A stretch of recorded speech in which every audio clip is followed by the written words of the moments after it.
नमस्कार, जय हिंद विद्यार्थियों, आप सभी का हार्दिक स्वागत और अभिनंदन है हमारे educational platform GK glory study पर। साथियों, आज हम ईओ एंड आरओ एग्जाम के लिए राजस्थान नगर पालिका अधिनियम 2009 की महामैराथन क्लास लेकर आ चुके हैं। तो सभी के सभी विद्यार्थी एक बार ज़्यादा से ज़्यादा संख्या में क्लास को लाइक और शेयर कर दीजिए। चैनल पर नए तो चैनल को जल्दी से जल्दी सब्सक्राइब कर लीजिए। तो चलिए क्लास को शुरू करते हैं। क्लास का शुभारंभ करते हैं पहले प्रश्न के साथ, जो कि आपकी मोबाइल स्क्रीन पर कुछ इस प्रकार है कि नगर पालिका द्वारा वार्ड समिति में अधिकतम कितने सदस्यों को नाम निर्दिष्ट या मनोनीत किया जा सकता है।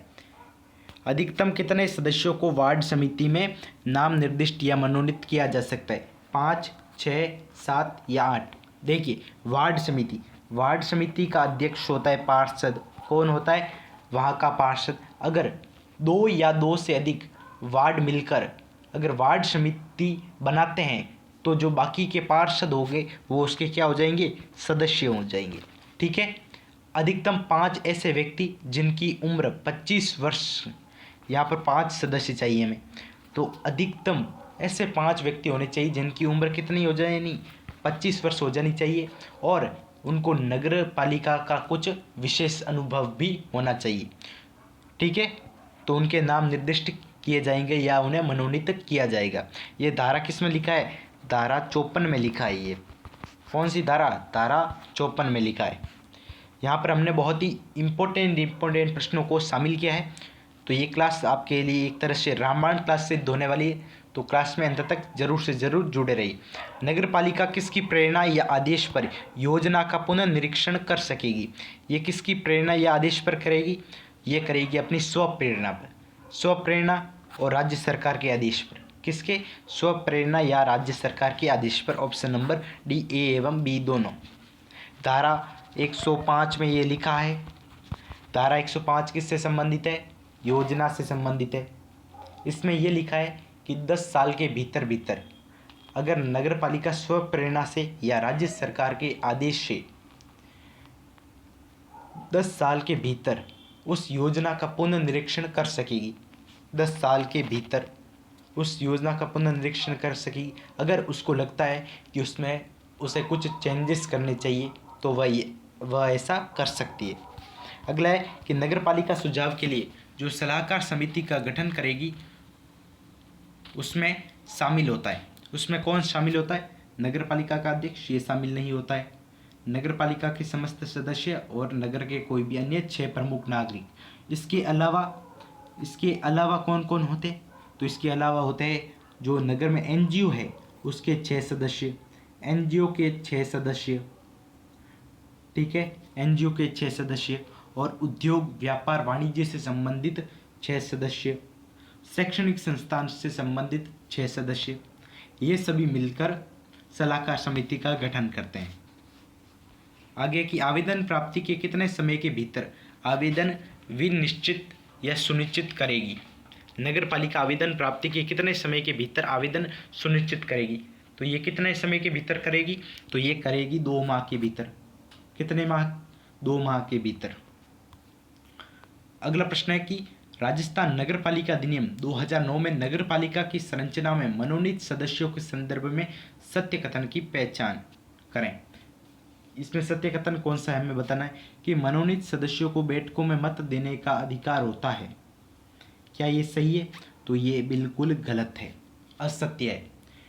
मनोनीत सदस्यों को बैठकों में मत देने का अधिकार नहीं होता है, बल्कि यहाँ पर अगर वो निर्वाचित सदस्य है कि निर्वाचित या पदेन सदस्य है तो वह बैठकों में मत दे सकता है, लेकिन मनोनीत सदस्य बैठकों में मत नहीं दे सकता। तो ये तो पहले ही अपना गलत हो गया। दूसरा कि मनोनीत सदस्यों पर निर्भरता संबंधित उपबंध लागू नहीं होते। तो यहाँ पर उस पर निर्भरता से संबंधी उपबंध लागू होते हैं, तो ये भी गलत हो जाएगा। राज्य सरकार मनोनीत सदस्यों को प्रत्याहृत नहीं कर सकती, उन्हें वापस नहीं ले सकती। तो राज्य सरकार ने उन्हें मनोनीत किया तो वो उसे वापस भी ले सकती है। ठीक है। तो ये अपना क्या हो जाएगा? गलत हो जाएगा। नगर पालिका बोर्ड में राज्य सरकार 6 सदस्यों को मनोनीत करती है, ये सही है। देखिए, नगर पालिका बोर्ड, नगर परिषद और नगर निगम, इन तीनों में बता देता हूँ। नगर पालिका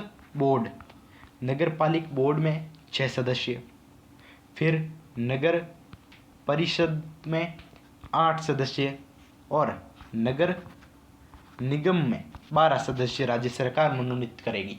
याद रखना, ये एक तरह से इम्पोर्टेंट जड़ी बूटी है आपके लिए, इम्पोर्टेंट संजीवनी बूटी है, ठीक है, याद रखना इसको। नगर पालिका अधिनियम 2009 के संदर्भ में सत्य कथन की पहचान कीजिए। सत्य कथन की पहचान करनी है। परिवर्तित क्षेत्र के सीमा चिन्ह का निर्माण और अनुरक्षण का खर्च संबंधित जिले का कलेक्टर व्यय करता है। तो भाई जिले का कलेक्टर क्यों व्यय करेगा? ये तो व्यय करेगी नगर पालिका। ये कौन व्यय करेगा? नगर पालिका। तो ये अपना गलत हो जाएगा। सीमा चिन्ह का निर्माण संबंधित नगर पालिका करती है। नगर पालिका तो इसे बढ़ा भी सकती है, अपने क्षेत्र को और ज़्यादा बढ़ा सकती है, तो इस नगर पालिका नहीं करेगी। तो यहाँ पर कौन करेगा? या तो उस जिले का कलेक्टर करेगा या उसके द्वारा जो प्राधिकृत अधिकारी है वह करेगा। तो ये भी एक तरह से क्या हो गया? गलत हो गया। नगर पालिका जो नई बनाई गई उसका चुनाव नियत 6 माह के भीतर, नियत 6 माह के भीतर हो जाना चाहिए, ठीक है। तो ये सही है। सभी कथन सत्य, सभी कथन असत्य, सभी कथन सत्य नहीं है, ठीक है। तो ऑप्शन नंबर सी। किन मामलों में भूमिगत मार्ग उपलब्ध करवाया जाएगा?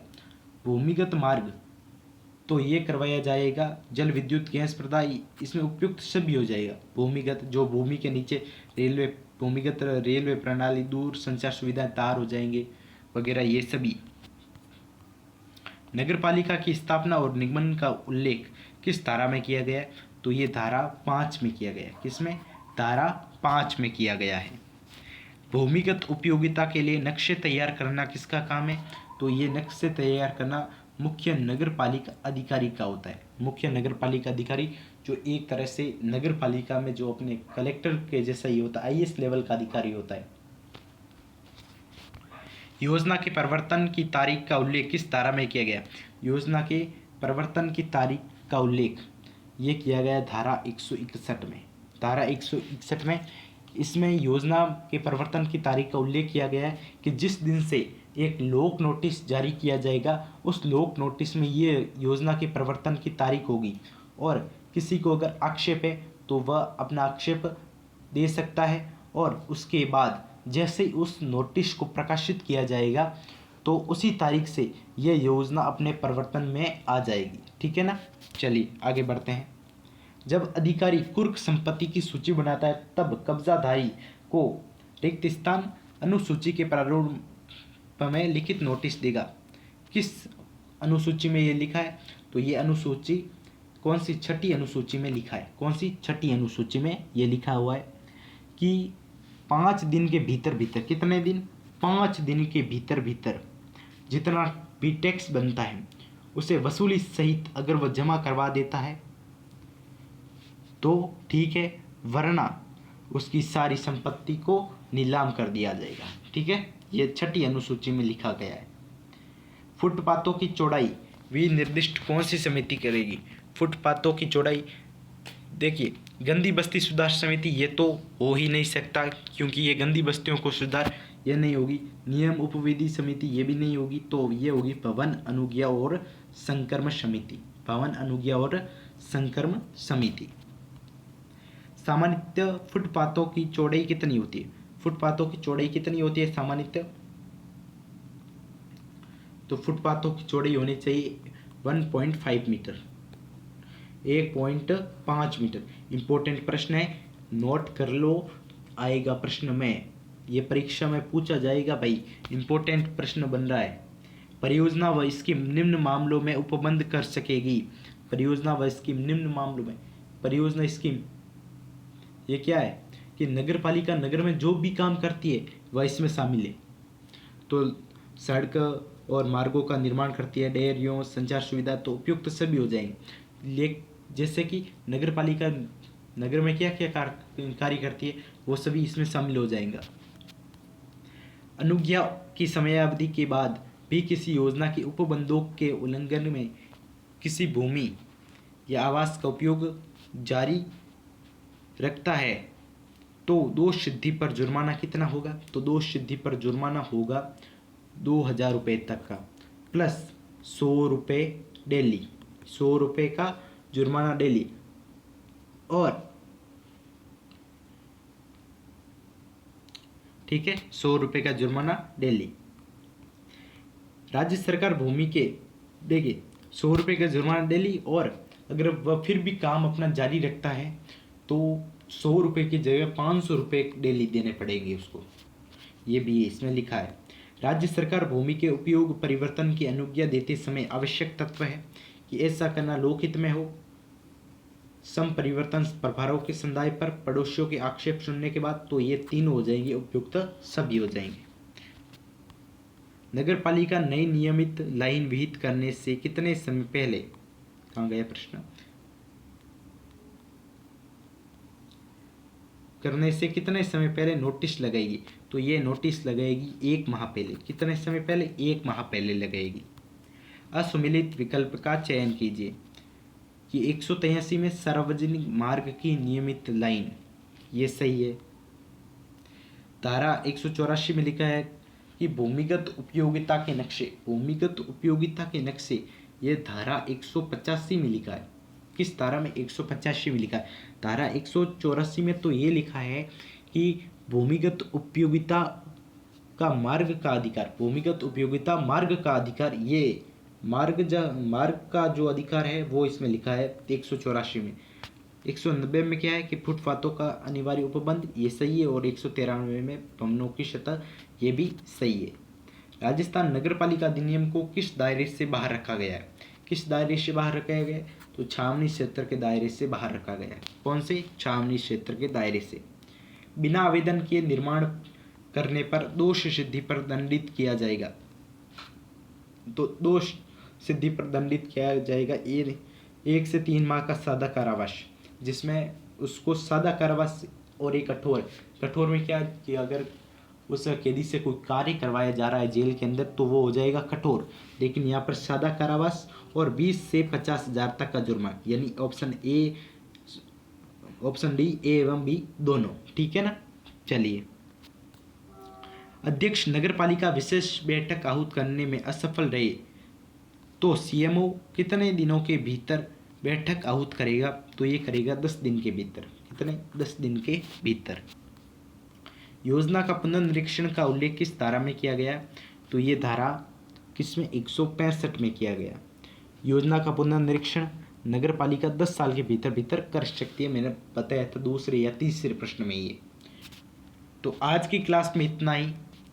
सभी को पूरे जीके ग्लोरी स्टडी टीम की तरफ से ऑल द बेस्ट आपके एग्ज़ाम के लिए।